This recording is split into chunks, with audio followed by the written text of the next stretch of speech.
साधारण लोक मैंने केबेठारु जाइपारिबे राम मंदिर दर्शन पाई। जदि आपण माने भी चाहूचंती राम मंदिर दर्शन करिया पई तबे केबेठारु खुला रहिबो साधारण लोकंक पई। आ आपण केउ ट्रेन जोगे मध्य ओडिसारु जाइपारिबे राम मंदिर अर्थात अयोध्या। आसंतु एने संपूर्ण अपडेट जानिबा। तबे अयोध्या रे 16 तारिखरु रामलाल प्राण प्रतिष्ठा महोत्सव आज होउछि तृतीय दिन। तेरे प्रत्येक दिन विभिन्न रीतिनीति क्रम जनवरी 21 पर्यंत चलिबो। जनवरी 22 रे रामलाल प्रतिमूर्तिर प्राण प्रतिष्ठा कराजिबो एवं रामलाल गर्भगृह आसन रे विराजमान करिवे। तेबे द्वितीय दिन अर्थात जनवरी 23 रे साधारण भक्तों पई अयोध्यार सबुठारु सम्मानजनक राम मंदिर खोलिबो। पर्यटक एवं भक्त पई अयोध्या सहर को विभिन्न उपाय सजाउछि।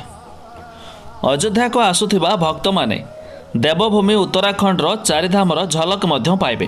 राज्यर लोक संस्कृतिर फोटो मध्य एठारे देखाजिबो। तेबे अयोध्यार सरयू नदी रे पर्यटक एवं भक्तों को आकर्षित करिया पई प्रशासन मध्य व्यवस्था करिछि। तेबे सरयू नदीर लहर उपरे सुस्वादु एवं सत्यभिक खाद्यर व्यवस्था मध्य कराइछि। तेबे पर्यटकक उत्साह एठारे समग्र सहर रे दृश्यमान हेउछि। समस्त भक्त जय श्री राम जप करी निज शैली रे अयोध्या भ्रमण करुछंती। अयोध्या धामरु सलारपुर स्टेशन मध्य 15 किलोमीटर रेल लाइन दोहरीकरण कार्य मध्य शेष होइछि। तेबे ट्रेन गुड़िक मध्य शीघ्र ए ट्रैक रे चलिबा आरंभ करिबो।